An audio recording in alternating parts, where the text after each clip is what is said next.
So guys जैसे ही आप Russia में आते हैं आपको हॉस्टल ले जाया जाता है। तो गाइस जब आप सीट बुक कर लेते हो तो यूनिवर्सिटी आपको एडमिशन लेटर देती है, क्योंकि गलती से आपने कोई गलत कंसल्टेंसी चूज कर ली तो वो आपको अपनी प्रेफर्ड यूनिवर्सिटी में ही भेजेंगे, चाहे आपका वहाँ जाने का मन हो या ना हो। इसी के बेस पर आपको सभी चीज मिलेगी। लाइक अगर आप एजुकेशन लोन लेना चाह रहे हैं। हेलो एवरीवन, स्वागत है आपका एक नई वीडियो में। तो आज की वीडियो में हम बात करेंगे admission process in Russia. So guys पहले मैं आपको बता दूं कि ये जो एडमिशन प्रोसेस होता है ये बहुत ही एक हेक्टिक प्रोसेस होता है। इसमें आपको बहुत ज्यादा डॉक्यूमेंटेशन करने पड़ते हैं रशिया के अंदर, रजिस्ट्रेशन वगैरह बहुत सारी चीजें करनी पड़ती है। बट डोंट वरी गाइस, मैं आपको इस वीडियो में सारा प्रोसेस अच्छे से समझा दूंगा। So without wasting time let's start the video. So guys first step आता है to find a best university in Russia. तो वो आप कैसे करेंगे? इसके लिए आपको कुछ फैक्टर्स पे ध्यान देना पड़ेगा। इस टॉपिक के ऊपर मैंने ऑलरेडी एक वीडियो बना रखी है, how to find a best university and abroad, और उस वीडियो में मैंने अच्छे से एक्सप्लेन करा है कि हमें किन किन फैक्टर्स पे ध्यान देना चाहिए यूनिवर्सिटी चूज करते समय। तो उस वीडियो का लिंक मैं डिस्क्रिप्शन में दे दूंगा, आप उस वीडियो को भी देख लेना। उसमें सारे फैक्टर्स मैंने अच्छे से एक्सप्लेन कर रखे हैं कि हमें किस तरह से यूनिवर्सिटी चूज करनी चाहिए, क्या क्या फैक्टर्स हमें देखना चाहिए यूनिवर्सिटी चूज करते समय। पर मैं आपको शॉर्ट में समझा देता हूँ। पहले आप देखो कि यूनिवर्सिटी फुल्ली इंग्लिश मीडियम है या नहीं, और फिर ये देखिए कि यूनिवर्सिटी के एक्रेडिटेशन कहाँ कहाँ से हैं।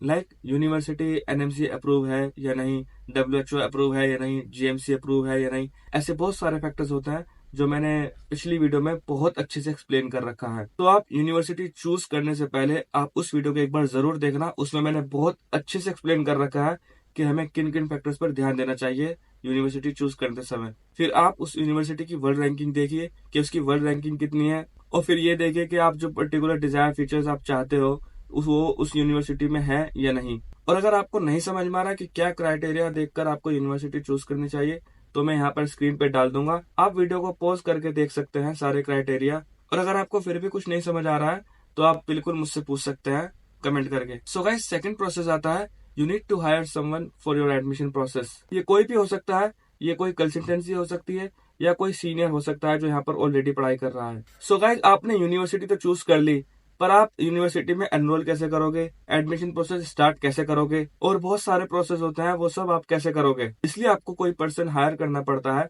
जो आपके ये सारे काम करते। एक चीज का ध्यान रखना कि अगर आप कोई कंसल्टेंसी हायर कर रहे हैं तो बेटर होगा कि आप एक बार मुझसे पूछ लें, क्योंकि देखो गाइज जो यहाँ पर मैक्सिमम कंसल्टेंसी है वो सारे फ्रॉड है। वो बस यहाँ पर आपको लूटने के लिए बैठे हैं। लाइक फॉर एग्जांपल आपने कोई पर्टिकुलर यूनिवर्सिटी चूज करी, तो कंसल्टेंसी आपको उस पर्टिकुलर यूनिवर्सिटी में भेजे ना भेजे, लेकिन आपको किसी और यूनिवर्सिटी में भेजने की पूरी कोशिश करेगी जहां पर उन्हें ज्यादा फायदा होगा। और भले ही उसमें आपके लिए लॉस है या प्रॉफिट है, उनसे उन्हें कोई फर्क नहीं पड़ता। इसलिए बेटर है कि ये सारी चीजों को आप बहुत ज्यादा ध्यान में रखिएगा। सेकंड स्टेप जो आपको मैं बता रहा हूँ ये बहुत ज्यादा इंपॉर्टेंट है, क्योंकि गलती से आपने कोई गलत कंसल्टेंसी चूज कर ली तो वो आपको अपनी प्रेफर्ड यूनिवर्सिटी में ही भेजेंगे, चाहे आपका वहां जाने का मन हो या ना हो।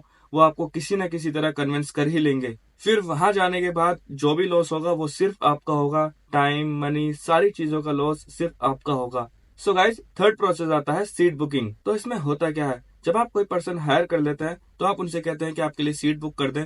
तो जब आपके लिए वो सीट बुक कर देते हैं तो फिर उसके बाद आपका टेस्ट होता है, तभी जब आप सीट बुक कर लेते हो तो इससे आप इंश्योर हो जाते हैं कि आपकी सीट बुक हो गई है। इससे आप आराम से अपनी पढ़ाई पर ध्यान दे सकते हैं। फिर जिस भी एग्जाम के लिए आप पढ़ाई कर रहे हैं, नीट के लिए, तो आप उसके लिए आराम से पढ़ाई कर सकते हैं फिर। And you don't have to worry कि जो भी टॉप मेडिकल यूनिवर्सिटी आपने चूज करी थी कि बाद में वहां पर सीट्स फुल हो गई हैं, फिर आपको ये सारी टेंशन लेने की जरूरत नहीं है। आप आराम से अपनी पढ़ाई पर फोकस कर सकते हो। तो यहाँ पर फोर्थ स्टेप आता है एडमिशन लेटर। तो गाइस जब आप सीट बुक कर लेते हो तो यूनिवर्सिटी आपको एडमिशन लेटर देती है, और ये यूनिवर्सिटी टू यूनिवर्सिटी डिपेंड करता है कि वो आपको कब देती है। ये टाइम वेरी करता है अलग अलग यूनिवर्सिटी में। तो ये जो एडमिशन लेटर होता है ये बहुत इंपॉर्टेंट लेटर होता है, सबसे मेन लेटर यही होता है। इसी के बेस पर आपको सभी चीज मिलेगी। लाइक अगर आप एजुकेशन लोन लेना चाह रहे हैं तो आपको एडमिशन लेटर के बेस पर ही एजुकेशन लोन मिलेगा। और भी बहुत सारे प्रोसेस होते हैं जिसमें आपका एडमिशन लेटर लगेगा, तो आपके लिए अच्छा होगा कि आप उसका एक प्रिंट आउट निकाल कर अपने पास रख लें। तो फिफ्थ स्टेप आता है यहाँ पर इनविटेशन लेटर। और एडमिशन लेटर के बाद आपको जो लेटर मिलता है वो होता है इनविटेशन लेटर,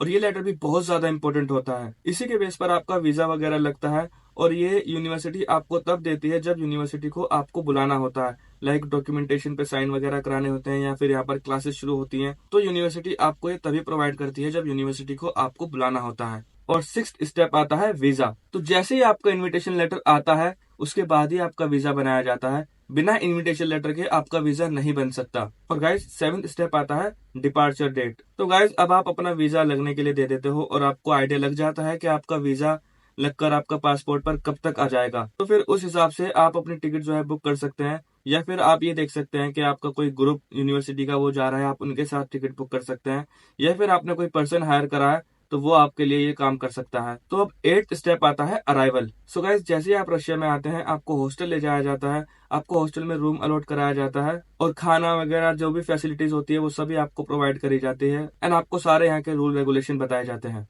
और अब 9th स्टेप आता है कमेंसमेंट ऑफ क्लास। तो गाइस कुछ यूनिवर्सिटीज ऐसी होती है कि आपके यहाँ पर आने से पहले आपके ग्रुप डिवाइड कर देती है 15-15 स्टूडेंट्स के, और कुछ यूनिवर्सिटीज ऐसी होती हैं कि जब आप यहाँ पर आते हो तब आपके ग्रुप डिवाइड होता है 15-15 स्टूडेंट्स के। तो जैसे ही आपका ग्रुप डिवीजन हो जाता है तो आपको टाइम टेबल दे दिया जाता है कि कौन से ग्रुप की क्लास कब लगेगी, कहाँ लगेगी, किस डिपार्टमेंट में लगेगी, सारी चीजें जो इन्फॉर्मेशन होती है वो सारी आपको प्रोवाइड कर दी जाती है। सो आज की वीडियो में बस इतना ही था गाइस। आई होप कि आपको वीडियो हेल्पफुल लगी हो, और अगर आपके कोई डाउट्स हो तो आप नीचे कमेंट्स में मुझसे पूछ सकते हैं, या फिर आप मुझे इंस्टाग्राम पर भी डीएम कर सकते हैं। अगर आपको वीडियो अच्छी लगी हो तो वीडियो को लाइक करो, चैनल को सब्सक्राइब करो एंड अगले टॉपिक के लिए नीचे कमेंट करो कि आप अगली वीडियो किस टॉपिक पर चाहते हैं। मिलते हैं नेक्स्ट वीडियो में, तब तक के लिए बाय बाय।